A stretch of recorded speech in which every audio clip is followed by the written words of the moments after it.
All right, J-Ho, a guy that's really hard not to like, Christian Fedko, just with the energy that he brings, that youth and his mentality.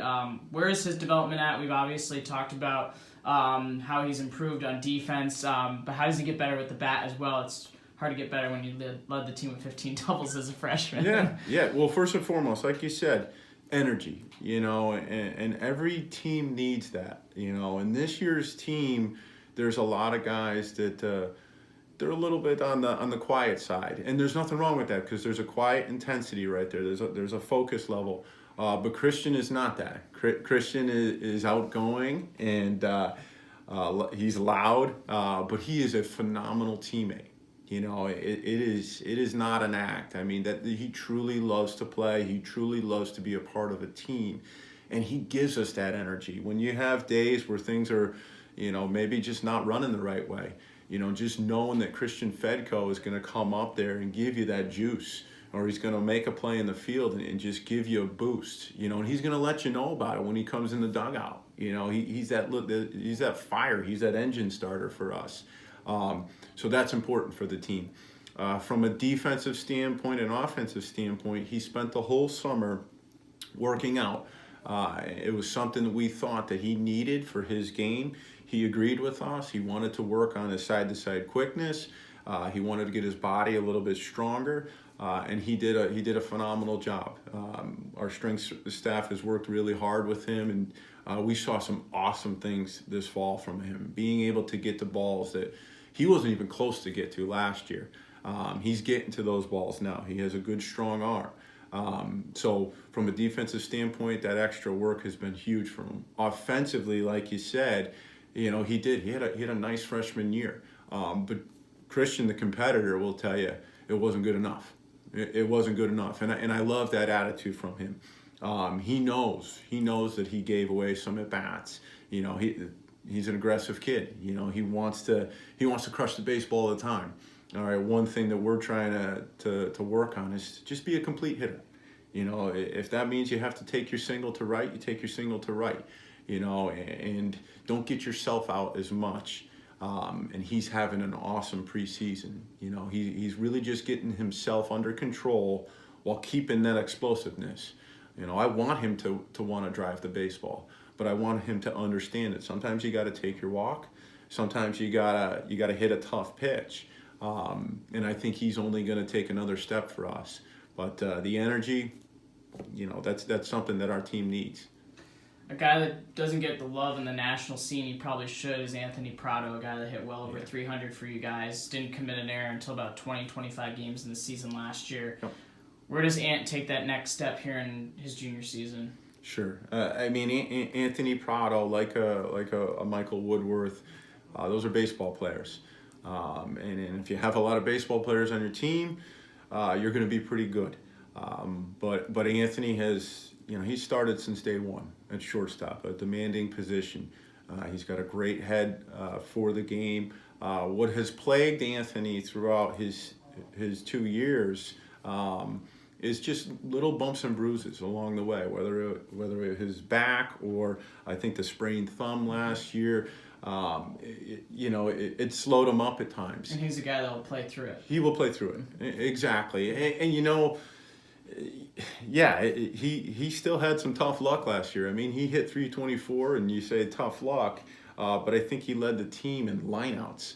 I mean, every time you looked, he was lining a ball, and people were making diving plays on him. But he's a great hitter.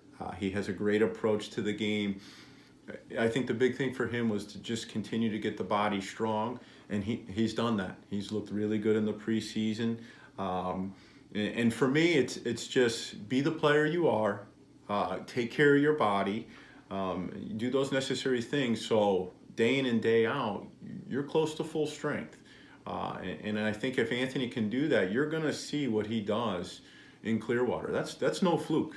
I mean, he's that good of a hitter to go on stretches like that because he uses the middle of the field really well. He picks and chooses his spots to turn on a ball or sit on a breaking ball. He's just a very headsy guy.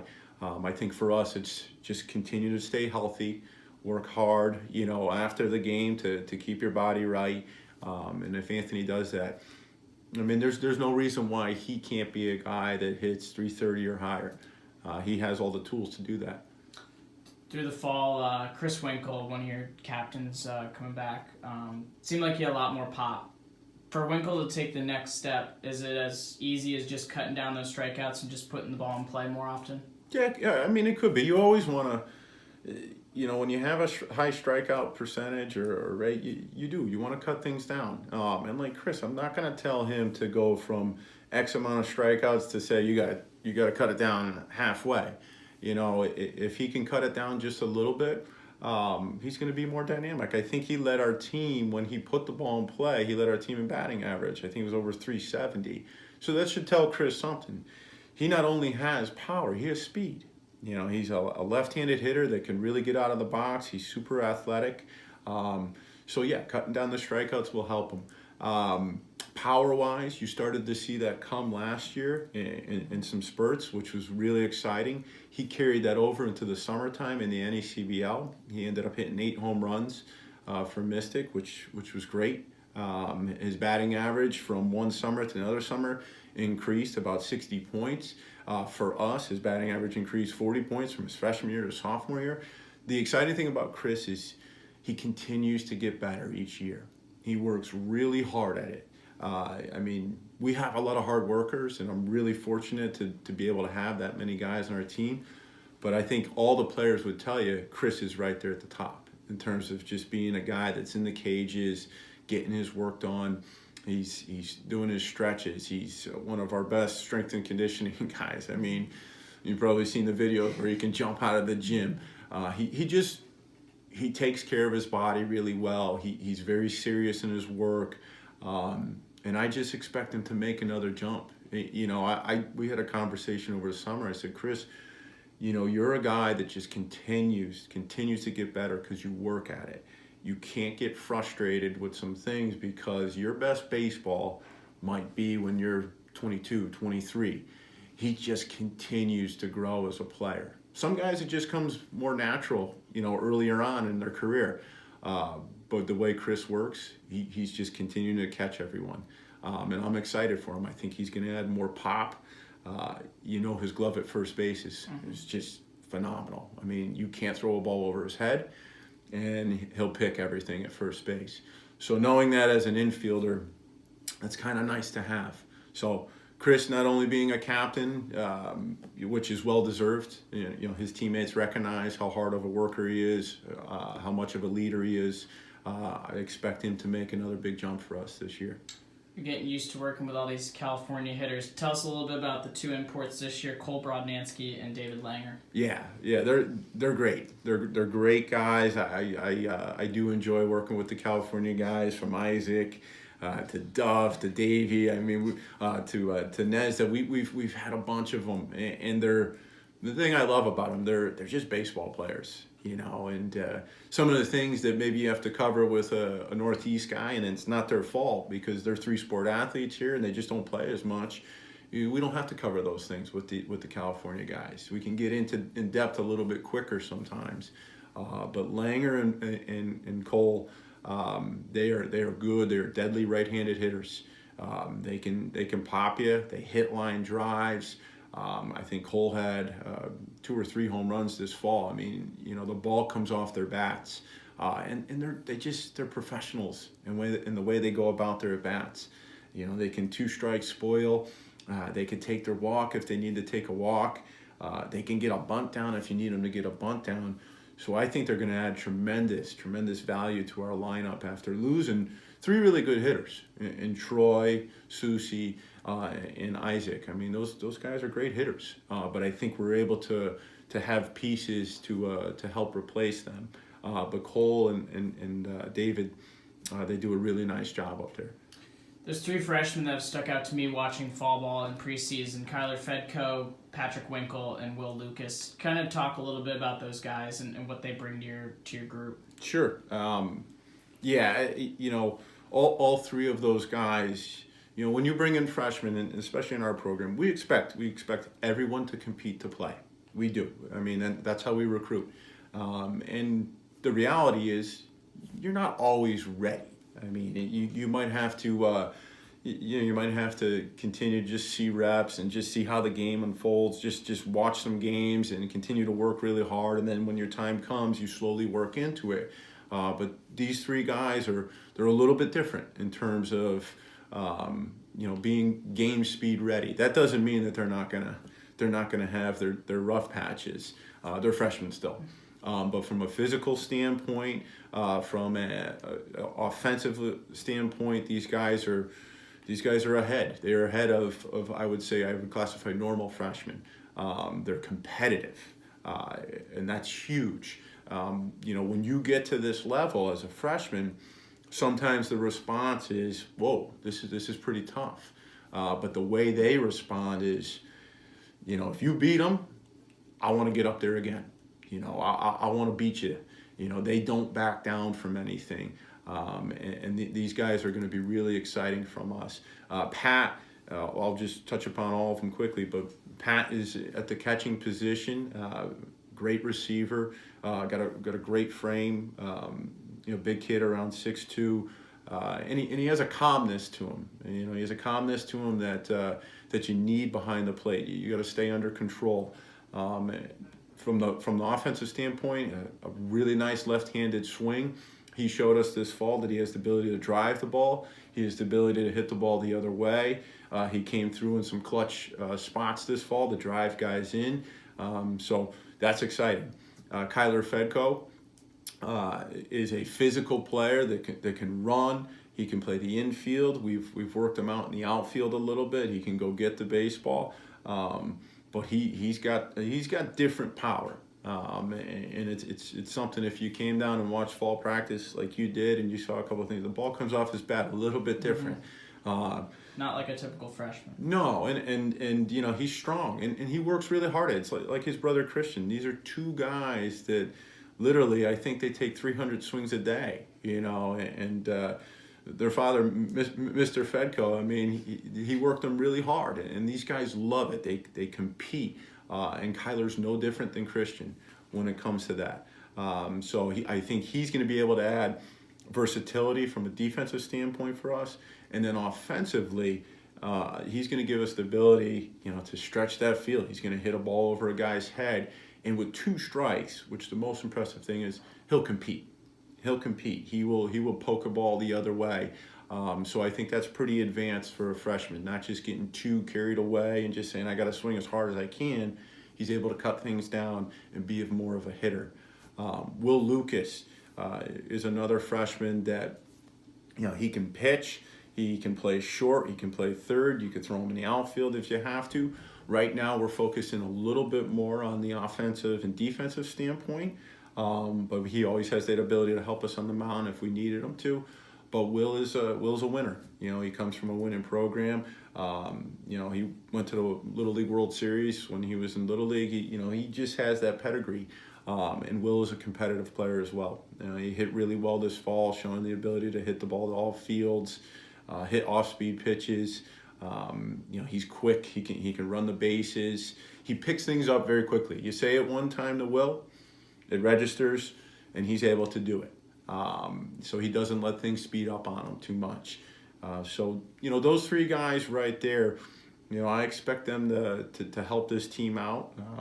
Whether it's in a starting role or it's coming off the bench, whatever it may be, those guys are going to be. If we're gonna do well this year, I think they're going to factor in big time.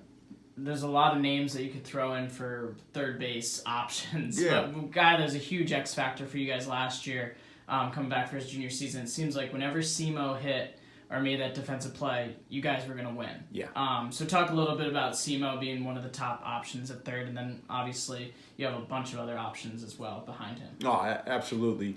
Simo to me is one of the best third basemen in the whole league.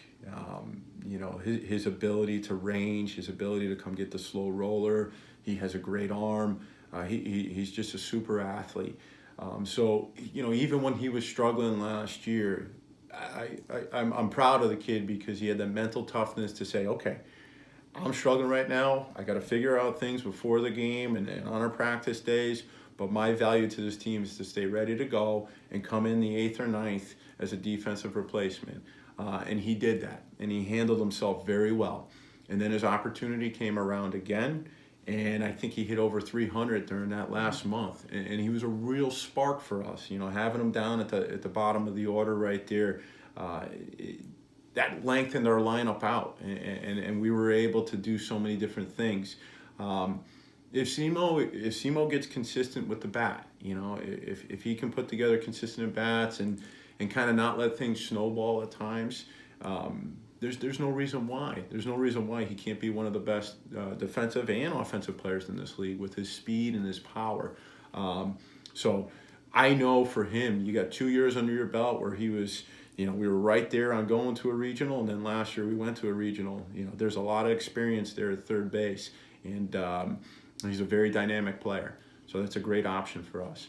We talked about Pat behind the plate, but a couple options that you have, Thad Phillips and then Paul Gazzo, who it's his first year technically with the team, but was around the group last year as well. Yeah. I mean, Thad Phillips, if you were to say last year, that's probably one of the best backups you're going to see. And backup-wise, I mean, he was Zach's backup.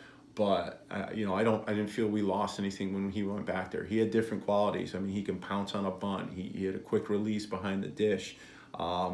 Before his wrist hurt, he was hitting the ball really well. He can drive the baseball. He was doing things. He can run the bases really well. So there was times where we would DH him when he was hitting the ball really well. So I mean, he's going to be in that same mix this year. Catching wise, if he's not catching, he's going to be in that mix to DH. He can actually play first base if you wanted to. He can play third base. So he's very versatile. Paul Gazzo, incredible teammate, and a good, damn good baseball player as well. Just to give you an example, last night we, when you practice here in the wintertime, you got to be prepared to be at a different site at a different hour. I mean, there is, we're very rarely are we all together because just facility-wise and the weather you get up here. So you have your barn groups, and yesterday we were fortunate enough to hit on the field. So now you're at the field, and now at 3:30 you got to go to the turf and have a team practice. And we kind of got off to a slow start in team practice. You got the track team running around. You got you maybe have kids throwing frisbees out there, and now they're like, okay, we got to get off the field. Baseball is having practice. So there's a lot of confusion. There's a lot of things going on. We got off to a slow start in our bunting drill, and Paul showed his leadership skills. He was very vocal, and he changed the tide of that practice where he was able to make a couple plays behind the plate, and he has that ability. He has the baseball IQ, and he has that ability to kind of take over. And he's not afraid to be vocal. So that is a super strength for us. Offensively, he's worked really hard on his swing. He had some good moments this fall. I see more consistency out of his at-bats right now. He also has the ability, you could throw him at first base, being that DH option, catching option. But that's a really, really nice guy to have. I feel we have a lot of nice catching options to bring a lot of good presence to the game.